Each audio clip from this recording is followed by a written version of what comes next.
So thanks again to everybody for joining us for our lunchtime spring event. It is March 10th, 2022, and we have our wonderful mentors this afternoon, David Hazelton and Liz Rogers.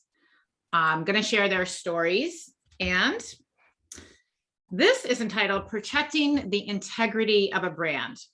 So just very high level, Liz works the marketing side at James, and David is on the creative side at ProShares.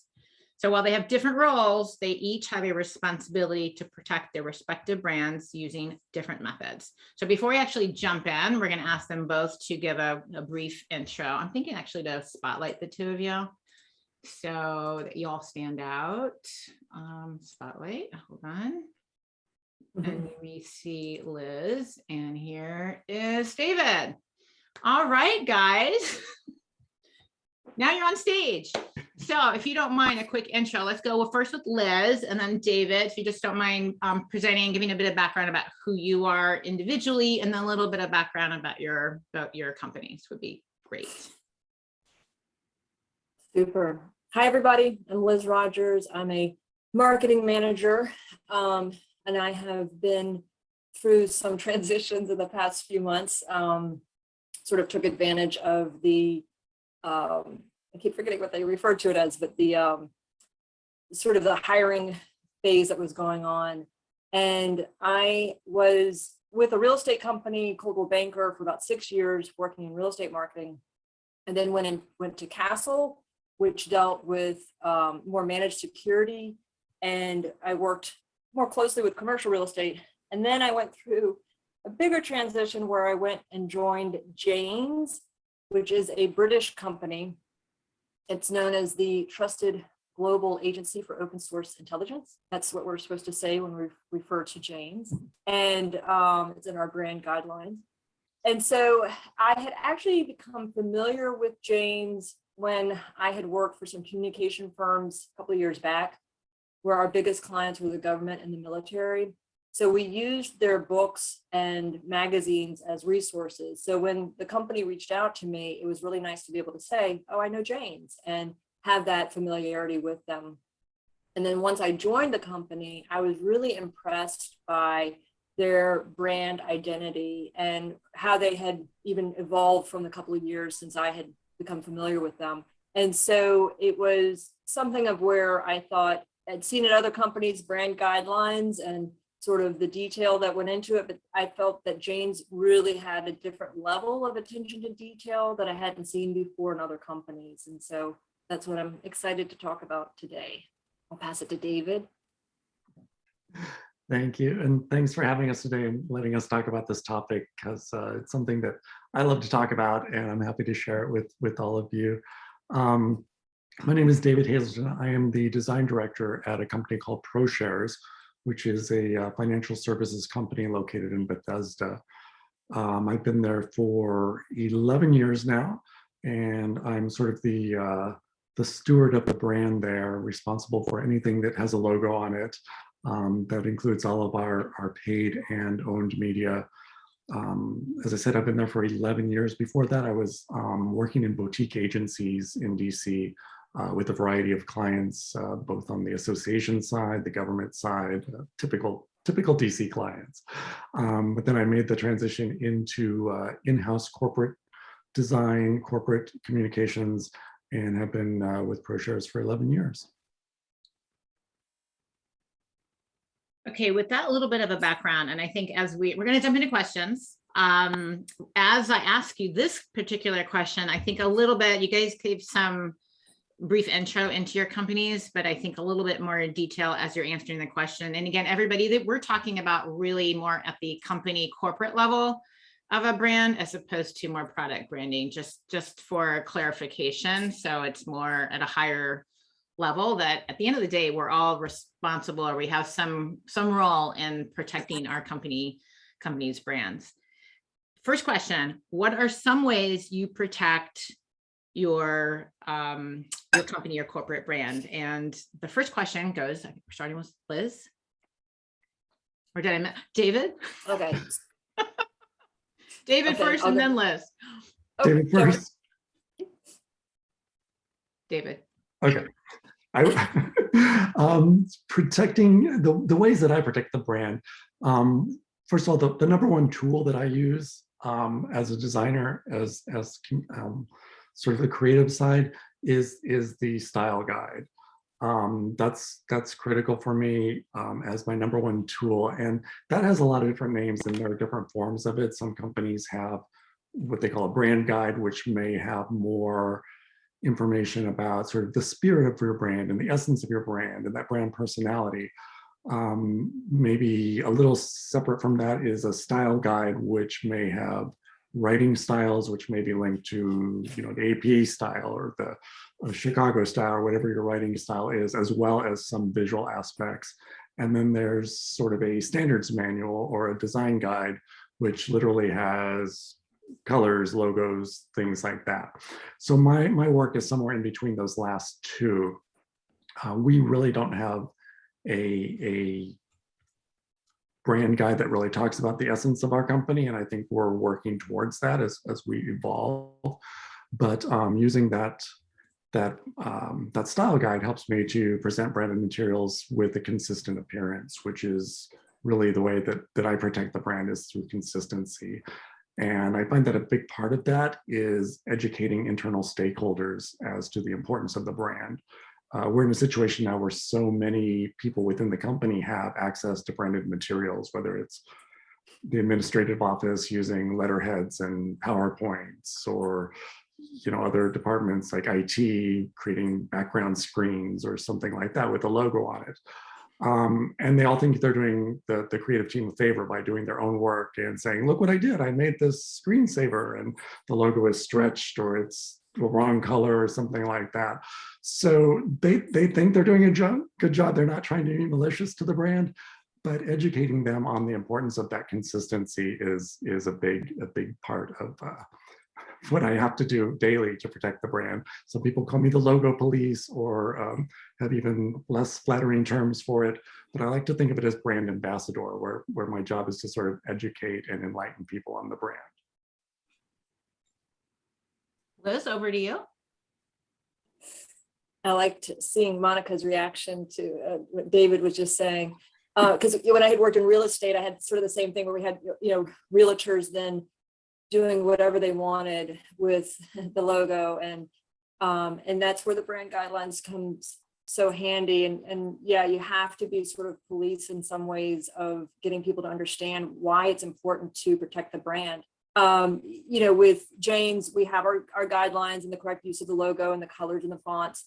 I think too, for me, it's I have an interesting situation, which I think is still protecting the brand. I think this pertains to this, is that Jane's is a British company. They're trying to grow their brand perspective or their brand presence in the US. And what they've come to learn is that there are a lot of our customers are American servicemen, and that they were turned off by seeing things in British English. And so part of what I work to do is try to track that and monitor it so we can change things into American English so that it will better appeal to the audience here and to grow the brand here. We also, a lot of our people who really use this main product that we have are analysts, and for them, they're wanting to make sure that the intelligence that they're gathering is trusted and assured. So that's why our tagline is the trusted global agency for open source intelligence, and that Jane's is really trying to push that they are assured, and that way the analysts will trust the data and know that they don't have to then do extra work around that. But I was at an event yesterday, and this sort of ties back into what David was saying, and there was a new salesperson who had this really kind of amazing tall drink canister, that she had that had a Jane's logo on it, and it kind of was sparkly. And I was like, wow, where did you get that? Because I didn't know we had swag like that. And she goes, oh, I had it created myself, and I can create these things myself. And I thought, wow, that's great. And then we did have these nice little black, little notebooks that we received from the British company, British side of Jane's. And she was like, you can really, I could do that with a sticker, and, I can get this done for you, and I can get it done really cheaply and all that. you know, I appreciate trying to save money and everything too, but I do feel like there's, even with the products that we're putting out, we want to make sure that they're all consistent, and you know, that it is of a certain quality as well too. So it becomes an interesting challenge. I'll stop there. I'm sure you have a lot more to that story. On the second question, what techniques do you have to build trust with your target audiences? And listening to this first question, I'd like for you to think about that in terms of your both your external audience, the audience of the brand, but also as you were talking internally as well, might be interesting to hear. Since Liz, that's something that you're personally having to, you know, it's a challenge. Mm-hmm. Yeah, I think for us, as far as techniques, I don't know so much if it's more principles maybe of dealing with consistency, like I had just mentioned, and you know, because I feel like, you know, when there's that, you know, sort of when you build that reputation of that consistency of the brand, then it's also going to help with just, you know, increasing the morale of, you know, in the company, or, you know, getting that sort of ownership in there. In regards to, you know, also with relevance, as far as a principle, it's that, you know, positioning a brand well within its demographic, you know, and just sort of understanding, you know, what your customers expect and clients expect, and what they're familiar with. I think for us, having a resonance for the brand with Jane's is really vital.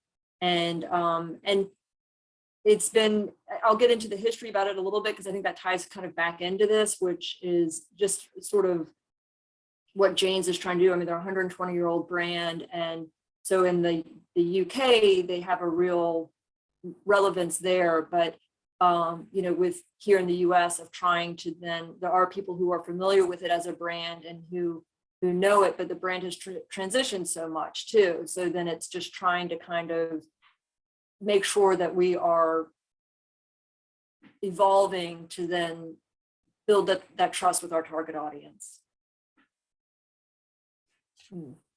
I'll pass it back to David.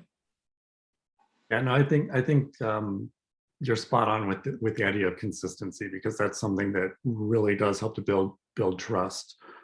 Any sort of visual consistency like that is going to show reliability. And it's a big issue for me in my business because we manage $60 billion of people's money. So they need to trust us. That visual consistency helps with that. And it avoids things looking like knockoffs or counterfeits, you know. So if one of the investment strategists does their own PowerPoint and goes out into the field to show this, it doesn't look authentic. It doesn't look like it's come from us. So that possibility for mistrust or for appearing to be not the quality that we should be is always there. Another thing with trust in our business is the tone with which we present our materials. We don't want to go out there with things that look humorous or whimsical, or in Liz's example, like the sparkly mug, you know, we would not put our logo on a sparkly mug and hand it out at a conference. It's just not the right tone for us. So I think the trust with us really has a lot to do with sort of the tone, the consistency, and the credibility that comes with that. So often it's really the creators of content within the organization that are sort of a risk to us, because they produce content and they say, I want my piece to look special. I want it to look unique and to stand out. And, you know, we templatize things for a reason. And then they don't want it to look like that template because they're afraid their content will blend in or look like everyone else's. And we have to educate them, going back to that notion of internal stakeholders. We have to educate them to let them know that while they bring credibility to that content, the logo also brings credibility to them. So they have to work together and understand that that sort of symbiotic relationship, if you will, that while they're bringing credibility, they also have to work within the umbrella of the corporate credibility and that corporate brand. The next question, how have each of your brand's images evolved over the years? Liz, would you like to start? Oh, sure. Okay. So with Jane's, like I mentioned, they were founded 124 years ago. There was a person's name is Fred T. Jane, and he actually started to sketch ships as a naval artist, and then this developed into an encyclopedic knowledge. And he published a book called All the World's Fighting Ships, which was interesting because David, I think you said you knew of that from a previous job, which was nice to hear. And so that's what's been kind of fun for me too with this is even my mother mentioned to a friend of hers on the way to Bridge that that I was working at Jane's, and it spurred this memory for this woman, her friend Joan, who said, "Oh, when I worked for the CIA back in the 50s, that was a resource that we used for writing and creating codes." And it's just little stories like that that I've kind of loved to hear and to realize about the history that Jane's has had as a company, but also to sort of, how it resonates with people. It's been, a long time, even since the 50s, and that the company has really moved from being a publisher of books and magazines to where now they deal with data. And that's where they are also, they have a product that helps with open source intelligence and being able to provide that to analysts so that analysts can then better do their jobs and share that information with policymakers. So I think it's been really kind of, interesting to see how it's evolved over the years. I think Jane's had to realize at one time, as far as when they created their logo, of how to, keep the Jane's name, but also make it look very modern. And so I think the logo does represent that. I think, as well, the name Jane's is kind of an interesting one. And a lot of times, I think even when I mentioned it to you, Angela, you said James, it's something that is, doesn't probably work as well for a brand, or to get that, across. But I guess that's where I feel like it's this interesting juxtaposition in the sense that it's because it's an old brand, it's been around for a long time, and people have used it as a resource.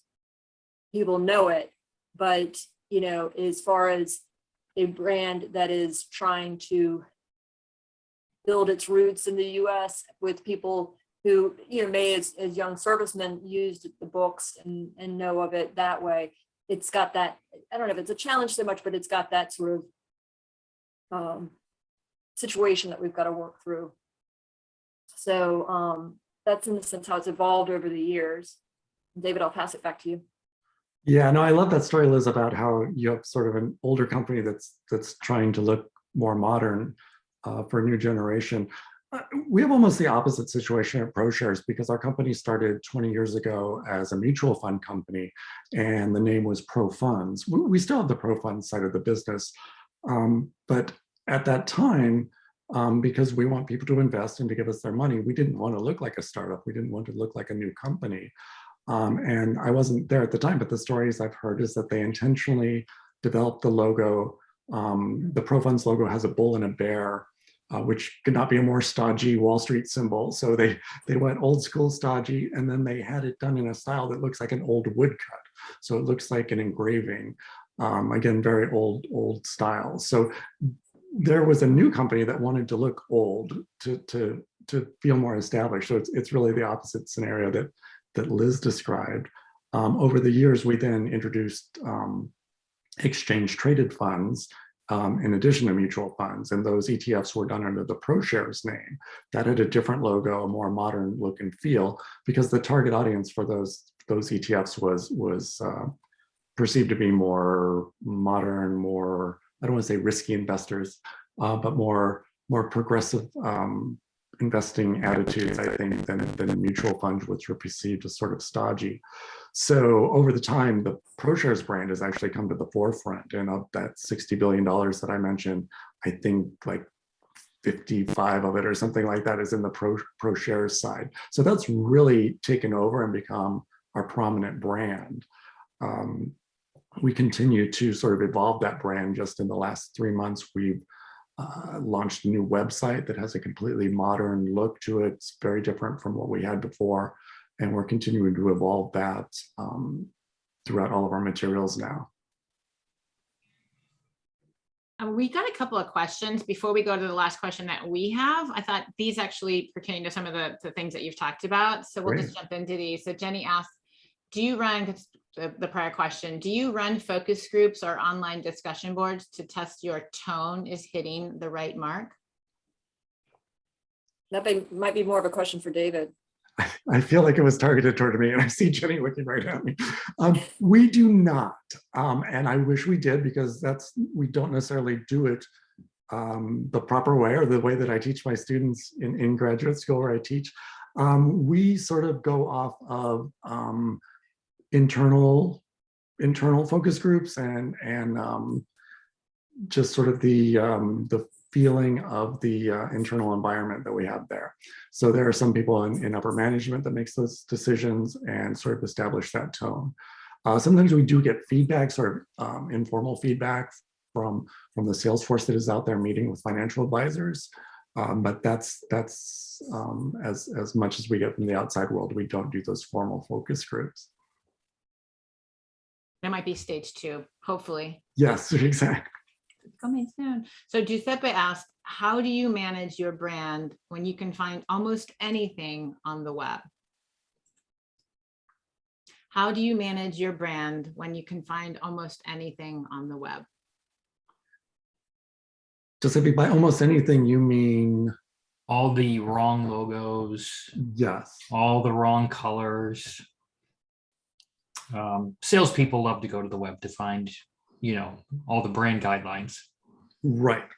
Yeah, it is rare, but on occasion I do find things out there that we did not produce, that either someone produced pretending to be us, which is a whole nother session, or that people have just produced without going through the proper channels. When we do that, we try to track it down, see who did it, and correct it. We had some situations where, I'm trying to think what it was. There was something that was produced that we had to get our legal compliance involved with, like a cease and desist thing, because someone was using our logo for something they shouldn't have and using it incorrectly. I was less worried about the legal implications and like, if you stretched it, but that's just me. But it does exist. There are those situations where you will find things out on the web that people have created themselves. I think for me, I haven't had quite so much of an experience yet, but like I did yesterday in the event where I saw this woman creating her own swag using the logos and whatnot. But, when I had worked in real estate, we would find agents, if we could witness that they had misused, because a lot of times they would go out and make billboards, and if the logo was wrong, that's horrible. I mean, it's a waste of money, and it's just it's damaging a brand that way. And so trying to kind of make them understand that importance of the brand, and why we try to police it and push it. And it's a shame too, I think sometimes the guidelines can be so daunting, or such a long document. I think for a lot of people, it's there as their resource to use, but it's almost like for employees, they go to sort of, look at it and it's almost like too much information. So they don't want to read it and they just decide, well, I'll just go make it my own and deal with the consequences. So it is a shame that it's a struggle at times. So have either of you, this is an impromptu question, have either of you used like data or proof points to inspire, motivate people, mostly internal, to stay on brand? Are you able to show, I mean, there's already challenges proving impact of brand, but have you tried using data or metrics or something to say, hey, it's worthwhile staying on brand. We're more powerful as brand. We're more, we make more money staying on brand. Have you tried anything, and what have you tried? Like, not just emotional appeal, but have you been able to share some proof points? This is really why we want to stay on brand.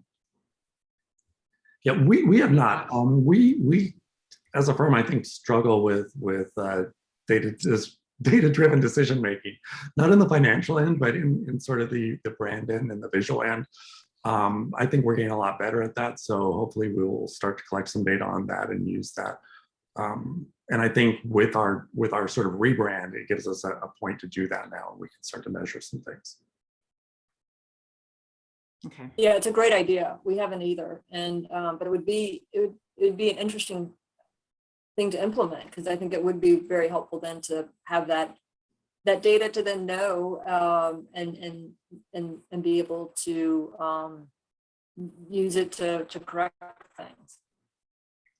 It's hard to get off of it, since brand is, you want to make an emotional connection. So it's really hard to move away from that. I think. Okay, another question. How do people feel a connection to your brand? So how do people feel a connection to your brand? And we're talking your external target audience. You're talking your corporate, your company brand. So do you want to kind of go into detail about that? Like, why or how do people feel a connection to your individual brands? And I realize I've been switching up who answers the question first. I think it is Liz this time. Yeah. Well, and part of what I had, read in our brand guidelines was just that Jane feels that a good brand attracts a high caliber of an employee, and then that person will be aligned with the principles of the business and be inspired, which I felt like I was, and messaging is such a big part of it, and brands drive messages. And so, if these messages start from the inside, then you're engaging and educating your employees. And then that's going to go out from, the emails and the presentations and campaigns and all of those kinds of things. I think I touched on as far as with externally, how I feel like people connect with the brand. And like, I like the story of my mom's friend, who was reminded of Jane's from when she worked in the CIA, and just that, I guess because I was a history major, maybe I like the stories that deal with the brand in the past, and and how that's touched people in different ways, or that they have a familiarity with it. But that's also too, like I said, with us in the US, of trying to then build that connection with the brand. And I guess I thought it was interesting that people would be turned off by the British language, because I think it's a British company, so I think you would appreciate that. But I think it's also then interesting sort of what we have to do, to then have our audiences connect with the brand and, and feel that connection. So I think that's why that's part of something we're doing, and trying to then help improve it. As far as that connection goes. So I'll stop there. Yeah, in my situation, I don't feel like there's always that emotional connection with the brand. I know Angela was talking about that emotional connection. And at ProShares, I don't feel like we are Disney or Apple or one of those brands that people just like feel in their heart. Very often we hear from investors that they don't even know that the fund they're investing in is a ProShares fund. They know all of our funds by their ticker and their success, but they don't necessarily know that it's one of our products. So that's something I think that we're working on more and more. We historically had marketed to financial advisors in sort of a B2B situation. Moving forward, we're starting to be a little more retail focused, and you'll see that with the new branding on our website. It's very sort of consumer friendly. And we're starting to focus a little more on SDIs, or what we call self-directed investors. So those are people that aren't going to a financial professional and just are investing themselves. Some of our products, I think, are a little more emotionally connected to investors in that way. We have one product that is for pet care investing. So it invests in a variety of different pet care companies all in one basket. And we were able to use, pictures of puppy dogs and things on our advertising for that. For the first time ever, we had like a tangible thing that not just was tangible, but also had some emotional appeal to it. So in that sense, some of our individual products may have more emotional connection to consumers. But I think as a brand, I think we're starting to connect with people more. And I think there's been when I talk about that evolution of our brand, I think this is really the next phase of it, is to connect with investors and to let them feel that ProShares umbrella is larger than just the sum is greater than the whole of the parts. Is that the way that goes? You got that right. Okay, thank you. Okay, so we're going to do some breakout in new rooms now. Thank you so much. Wait a minute. I think we have a question from Pete. Okay, yes, let's answer Pete's question here. How do you measure brand value? Are there methods that under-resourced organizations may want to use to roughly measure brand value? I read it. Well, you guys can't see the chat, right? How do you measure brand value? Are there methods that under-resourced organizations may want to use to roughly measure it? I think surveys, those are always great ways to, see how people feel about the brand, especially if you're undervalued. That's my first thought. David? Yeah, I think that's a great idea. Again, it's not something that we're doing currently, is sort of measuring our brand value. We tend to measure it by our assets as a financial firm, but we don't always look at sort of the intangible aspects of our brand and measure those appropriately.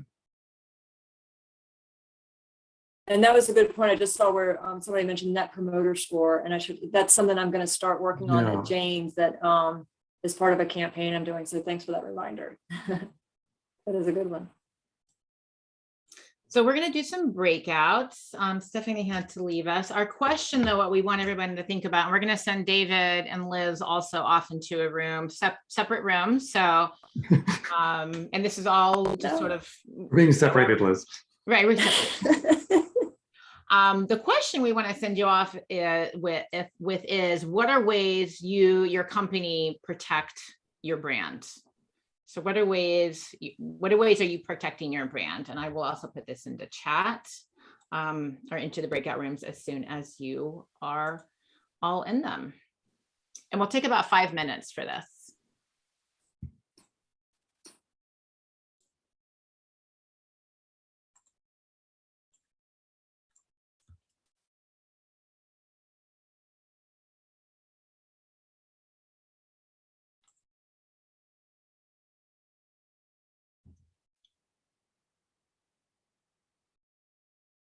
Did you want to go to one? Yeah, I see you put me in one. You put me number one. I'm just waiting to click. If you don't have a legal person, do your own synthesis. Find the document on Google, or I've had to LegalZoom, get it ready and send it out. I mean, yes, because yes, it may or may not work, but at least you're taking those steps to say, hey, I see you, and stop now before. And then in the background, you're getting an attorney. You're getting an attorney to follow up with your assistant desist. Mm-hmm. That's insane. That's a startup mentality. That's how it works. Yes. I had to deal with one of my ex-clients. But I did it in a nice way and I got paid. Because I didn't want to have to get the attorney to say, listen, we have an agreement. That's an intellectual property of Elevate It Now. You can't just plop it wherever the hell you want without paying us. I'm glad it worked out. It's always, you never know if it's going to in situations like that. And no. But so I was Googling and leaving messages with attorneys in the process in case I needed to pull the trigger on one. Because yeah, it's scary.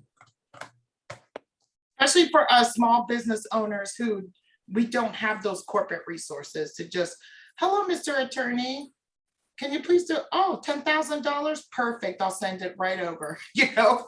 That's $10,000 we can use on other resources. Yeah. Sorry, I jumped into the middle of a conversation. Not at all. It was good advice. Thank you. Anything from the breakouts? I got distracted and did not put the question in. Hopefully y'all memorized it, but we were just getting started. Stay on topic. Any other thoughts about this? I was thinking another question could be like, what is essential to successful brands? Like, what are essential qualities, values of successful brands? I don't know if you have, like, if you, the companies or the organizations that you work for, do you actually feel connected to them? And, you know, as a either employee or founder or owner, you know, you should actually be embodying those actual qualities of the brand, right? The brand is not sitting in an ivory tower. It should be a reflection of the culture of the organization, ideally. So I'm kind of curious if there are certain qualities that kind of run across the board that are essential to you for a brand. Engagement, brand sentiment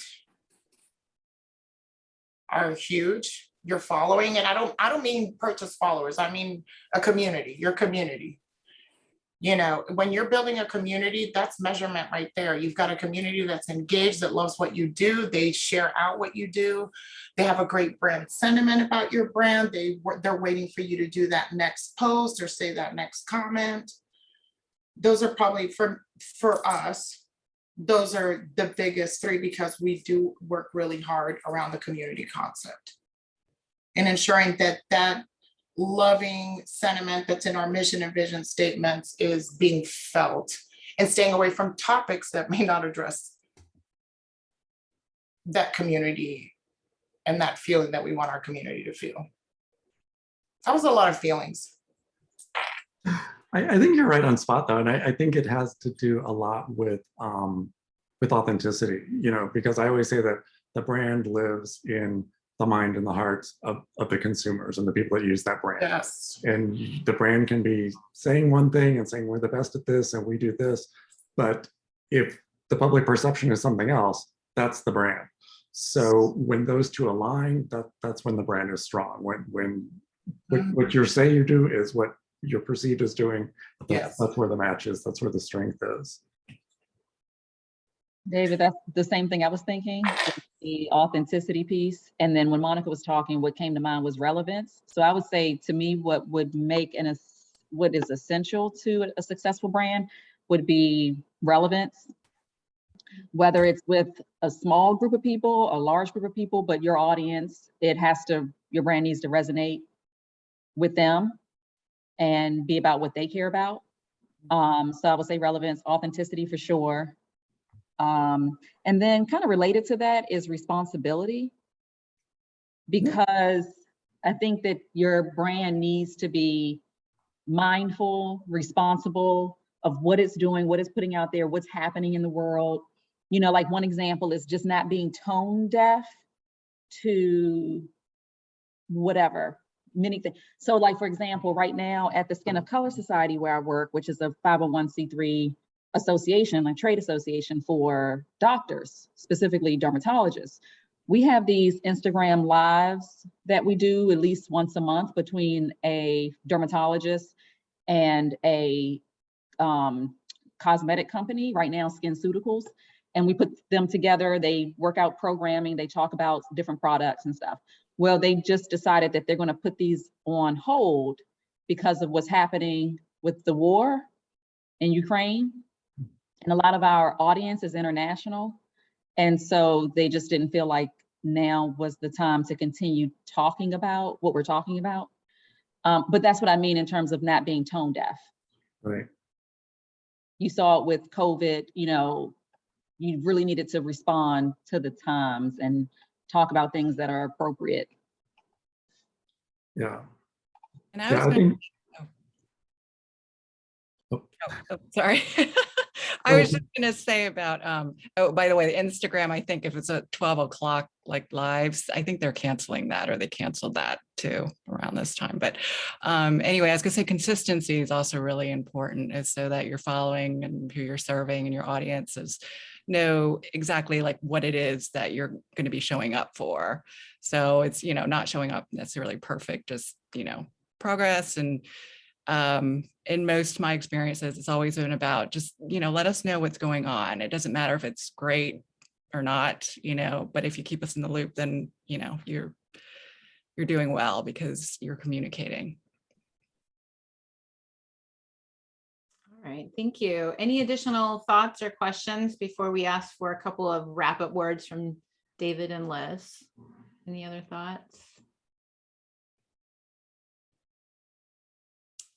All righty, I don't know, you want to send everybody off, David and Liz, with some final, protect your brand type of rah-rah, or some final learning, anything? What would you care to share? I guess my advice as I send people off would be to look for the small details. There, your brand is only as strong as the weakest link, and I put that out there in terms of sort of the visual aspects of it. So you may be spending lots of money on your website or your owned media and this and that, but if you have, to go back to Liz's example, if a sparkly mug shows up at a conference that's off brand, that's your weakest link. So look at those little details, and always my parting words are, don't stretch the logo. Yeah. Liz, Um, you? I thought it was interesting, and maybe you all know this already, but that the origination of it really did come from a cattle hand with his cows and putting a brand on them. And, that's where it all originated from. And it was just, I must have learned that at some point, but I'd forgotten it. But I thought that does kind of then also just keep it simple in a way, as far as remembering what a brand is and what it's trying to do. And it's trying to basically say, like, this is mine, and, and this is what I don't want you to take or ruin. So maybe not the best way to pull together what I just said, but it was just the thought that I had for now. But I thought this was fun. This was a great discussion. No, thank you. Thank you. Now I have it. Yeah, it's branded. We use it for branding cattle, right? So that you could remember who they belong to, I suppose, if they ever wandered off. Yeah. All right. Thanks, everybody. Hope you enjoyed this. Any other questions, you can hang around a little bit, but appreciate you coming, and we'll see you in a couple of weeks for our group happy hour. So enjoy the rest of your day. Thank you. Thank you.